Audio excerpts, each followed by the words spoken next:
It is Wednesday, my dudes, which means it's time for another First Thoughts and Initial Impressions Epic 7 video.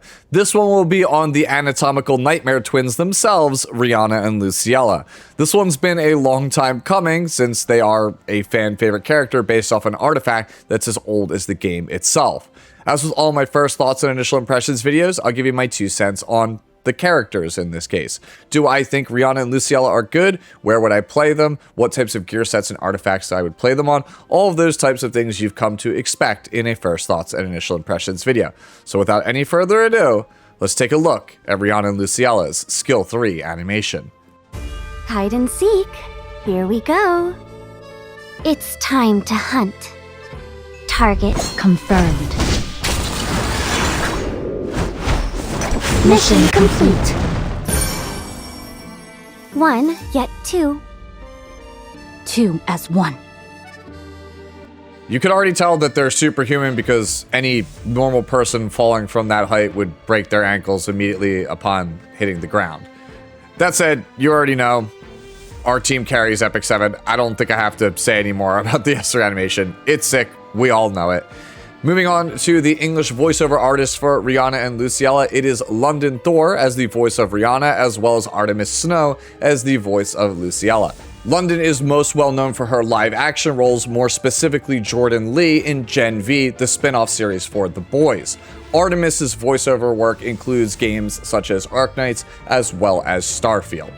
Moving on to Rhianna and Luciella's stats, they are a Dark Thief of the Aquarius zodiac symbol, which is what we used to call the Nightmare stat line, in that if a 5-star thief was ever released with an Aquarius zodiac symbol, may God help us all. It would be absolutely broken. You see zodiac symbols in Epic 7, we could kind of plot out how a 5-star stat line would be based on existing characters in the roster. For example, a 3-star thief of the Aquarius zodiac symbol exists. That's Orte and has 125 base speed.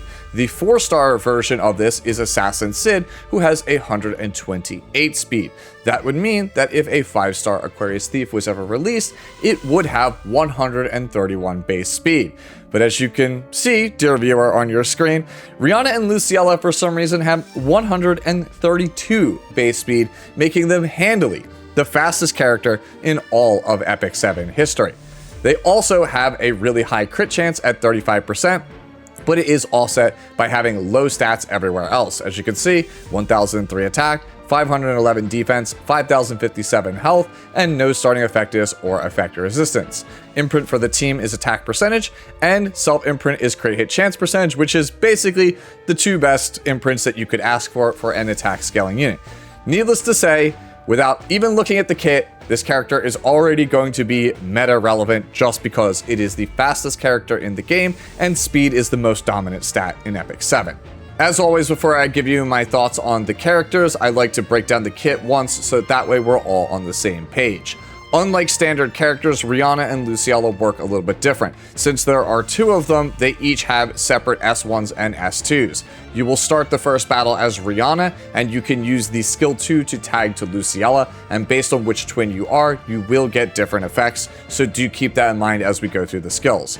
So starting as Rhianna, her skill 2 is Hunter's Mark. It has a 3-turn cooldown. Attacks the enemy dispelling 2 buffs before inflicting bind and decreased defense for 2 turns. Swaps with Luciella and grants an extra turn.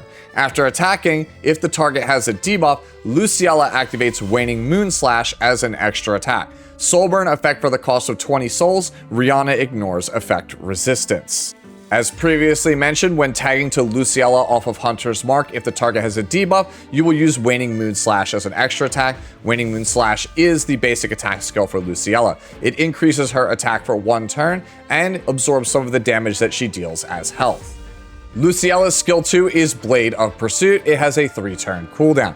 After granting increased attack to the caster for 3 turns, attacks the enemy, tags to Rhianna and grants an extra turn. After attacking, where the target's health is 50% or less, Rhianna activates Half Moon Slash as an extra attack. Soulburn effect for the cost of 20 souls increases the damage dealt.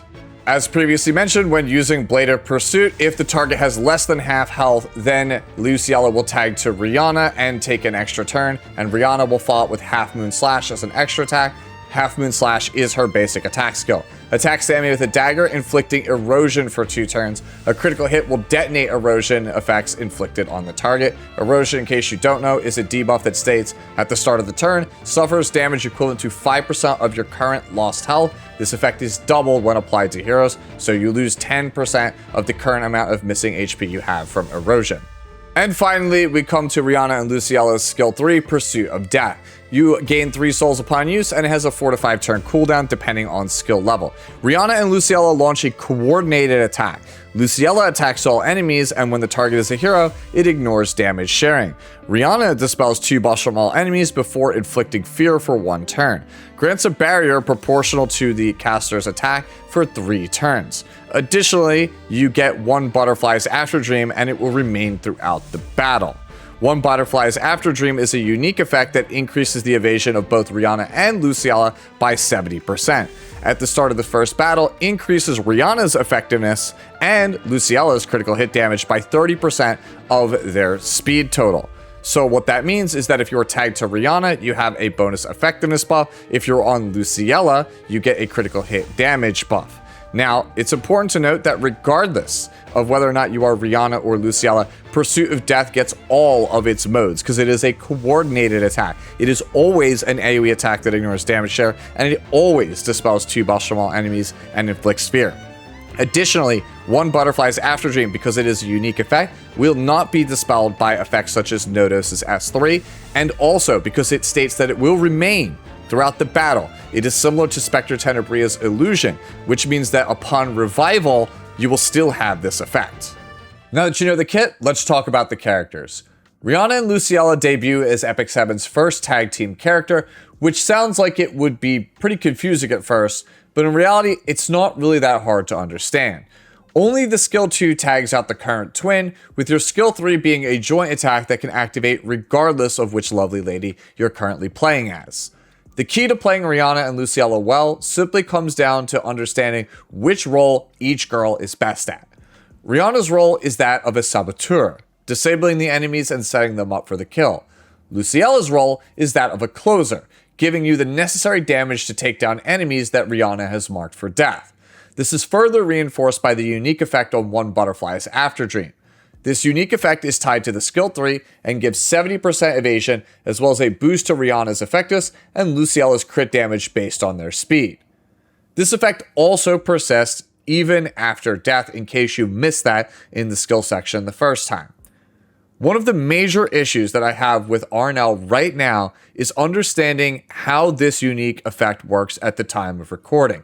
I put a request in to clarify this from Smilegate, but I have received no word back, so I have to do this whole analysis kind of just based on feels or how I think it could go. The wording states that Rhianna gets effectiveness and Luciella gets crit damage based on their speed. They specifically state that both girls have different stat gains. Why would you bother writing this if the point character didn't matter? If Rhianna is on point when using skill 3 Pursuit of Death, you should get less damage than if you were Luciella. And if you're Luciella, it's going to be a lot harder to land the fears on your skill 3 without Rhianna's effectiveness buff. Now, of course, it could just be that you get the bonus no matter who is on point, in which case I have to ask, why the hell do you have the confusing wording in the first place? And that's why I reached out to Smilegate to ask for some kind of clarification. At the moment, we just don't know. If they get back to me, I'll make a pinned comment down below to let you know how the thing actually works.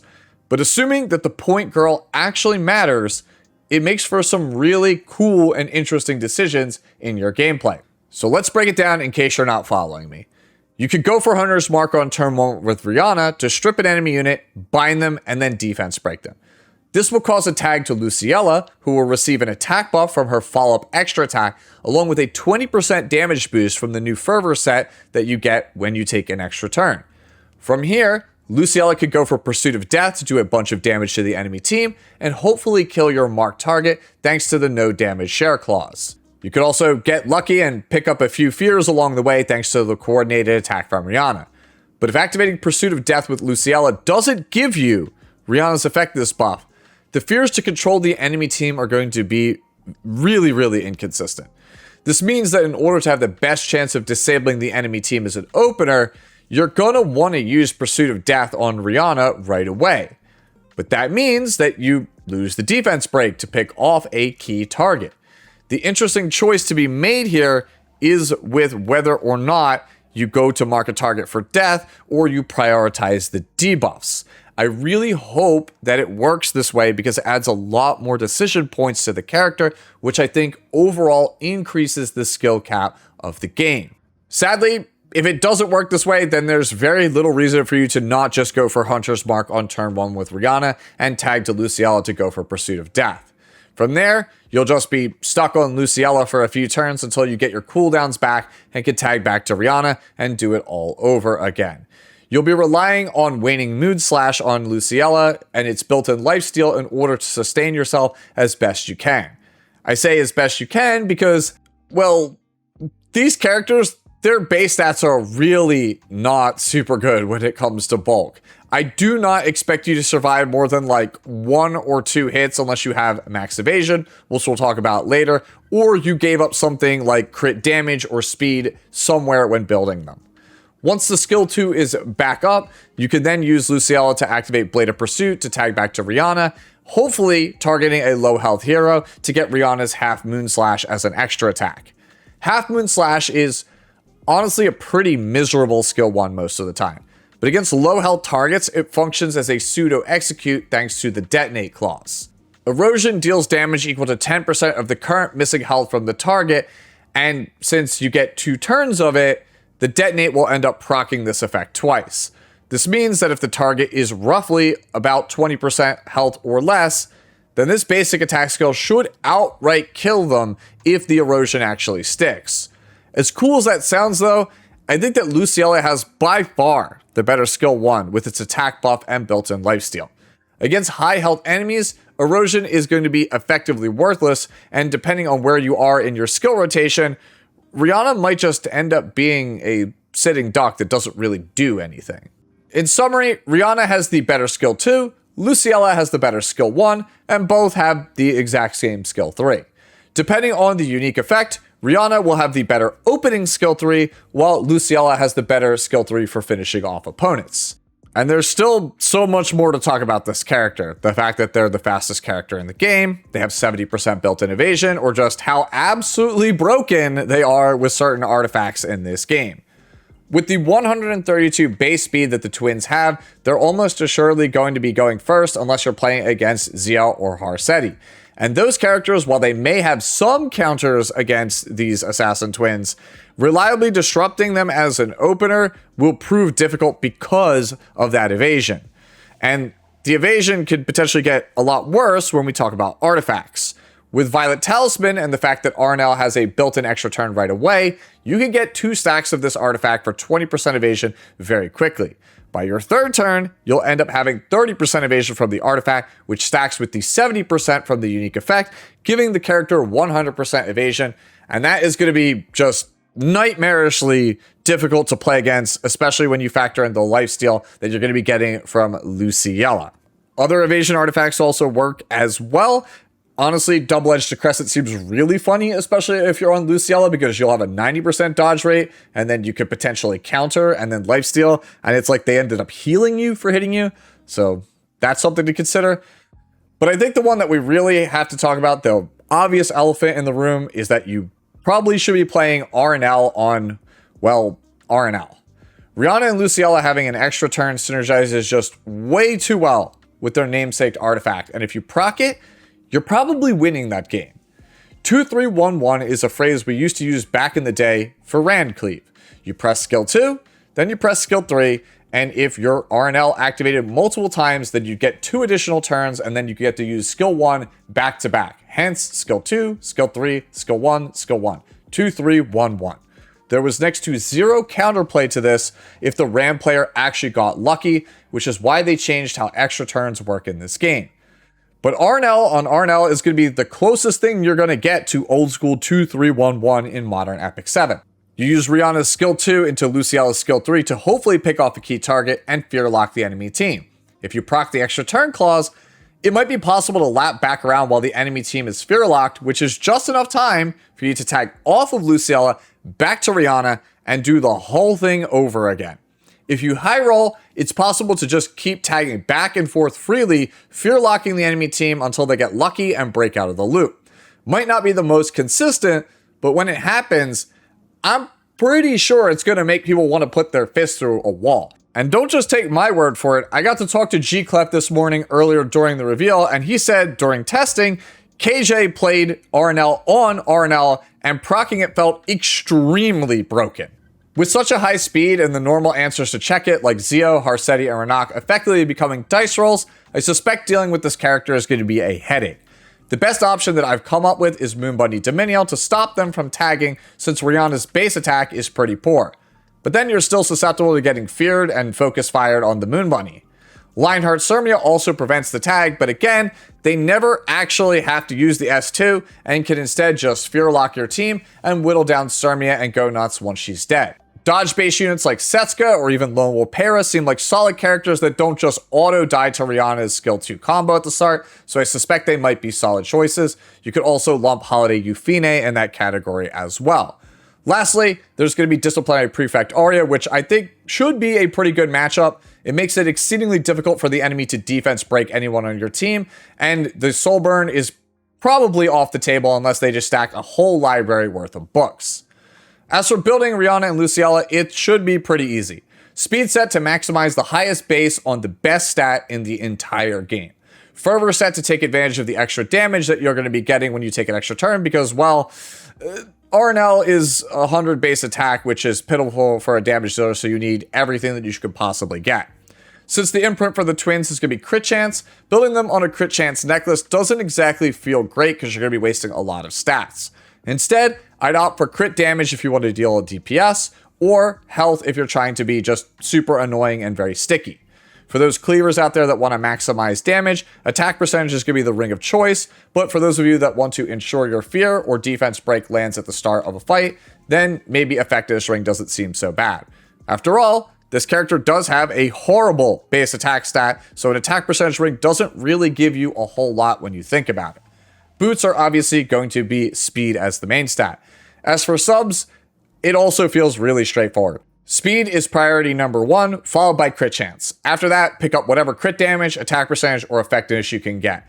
Perhaps bulk may be somewhere along the line if you want to try to live through something like maybe a free run S3 or a free run extra attack.